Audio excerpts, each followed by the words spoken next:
गांधी जी के पास एक बार माता एक बालक को लेकर आए जो उसका पुत्र था।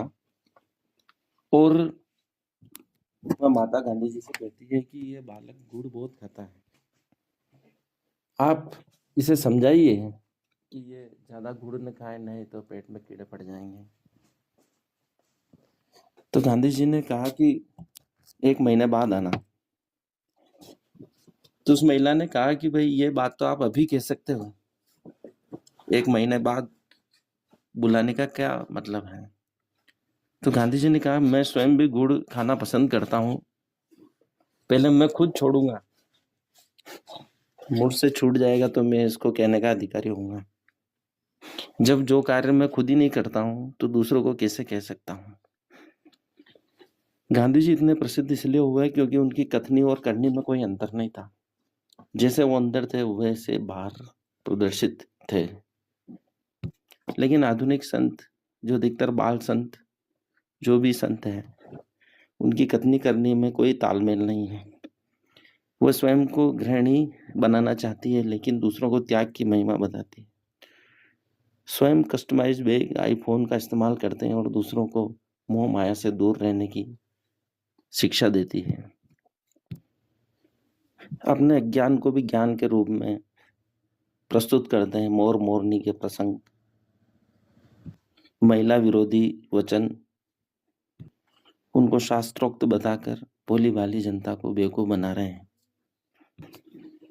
भारतीय जनता उन्हीं लोगों से प्रभावित होती है जो स्वयं वैसा आचरण करते हैं। यहाँ त्याग की बड़ी महिमा है। गांधी जी के त्याग ने ही उन्हें महान बनाया है। जैन धर्म के अहिंसा ने जो उनको मार्ग दिखाया, उससे भारत को आजाद कराया। भारत की जनता लाखों वर्षों से, चाहे राम हो, कृष्ण हो या दूसरे संत हो, उनके आचरण से इसलिए प्रभावित हुई क्योंकि उनकी कथनी करने में कोई अंतर नहीं है। उनमें वे सभी गुण हैं जो हमारे सनातन धर्म में बताए गए हैं। प्रदर्शन, झूठ कुछ दिनों के लिए चल सकता है, लेकिन कुछ दिनों बाद पता चलते ही जनता मुंह मोड़ लेती है। उन्हें सत्य की तलाश है, इसलिए सभी संतों को सुनती है, सभी मार्गों पे जाती है। यही सनातन धर्म की विशेषता है कि जितने भी दुनिया में मार्ग प्रचलित है, उन सब का उपयोग करना चाहती है और अंतिम सत्य को प्राप्त करना चाहती है। इसलिए शिव पार्वती से 108 ध्यान की विधियां बताते हैं। आपके अनुसार, आपके शरीर मन आत्मा के अनुसार जो उपयुक्त है वो लागू हो जाती है और आप ध्यान को उपलब्ध हो जाते हैं। वैसे ही भक्ति मार्ग की कई शाखाएं हैं, ध्यान के कई मार्ग हैं, मोक्ष के कई विधियां हैं। जो आपको उचित लगे, आपके अनुकूल पड़े, जो आपके स्वधर्म के अनुकूल है, आपकी रुचि के अनुकूल है, जिसमें आप मन रमता है, 24 घंटे आप ध्यान में बैठ सकते हैं, वे विधियां आपके लिए है, जो आपको विशुद्ध निर्मल आस्थावान बनाती है और साथ ही परमात्मा का भी ज्ञान करा देती है। परंतु कुछ लोगों ने उसे धंधा बना लिया और धन प्राप्ति का मार्ग बना लिया है, जिसके कारण बड़ी विचित्र स्थिति उत्पन्न हो गई है। सोशल मीडिया के आने के कारण सच का सच, झूठ का झूठ तुरंत पता चल जाता है।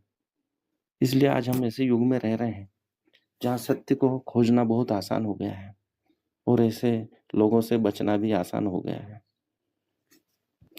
असली संत सामने आना भी नहीं चाहते हैं, वो स्वयं कुछ उपाय रखते हैं।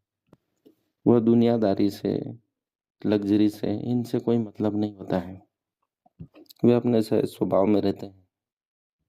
विवेकानंद को रामकृष्ण परमहंस भी बड़ी मुश्किल से मिले थे और परमहंस ने भी बड़ी मुश्किल से उनको ज्ञान दिया था, क्योंकि योग्यता का सवाल था। जब तक उन्होंने उपयुक्त नहीं समझा, उन्होंने वह ध्यान की विधि नहीं बताई, और जैसे ही वो ध्यान को उपलब्ध हुए, उस ध्यान मोक्ष को उन्होंने किलित कर दिया, रोक दिया जब तक आप इस पृथ्वी पर हो। और उन्होंने भारतीय संस्कृति के लिए कार्य करने हेतु उन्हें आदेशित किया। ऐसे कई आधुनिक संत हैं, पंडित श्री राम शर्मा आचार्य, ओशो, कबीर, रामकृष्ण परमहंस, ये सभी, मीरा दादू, नामदेव जी, इन्होंने भारतीय संस्कृति को महान और उच्चतर बनाया है। इससे संतों के योगदान से मानवता धन्य हुई है और धरती रहने योग्य हुई है। ऐसे संतों का अनुसरण करें और भक्ति के दिव्य मार्ग पर चलें।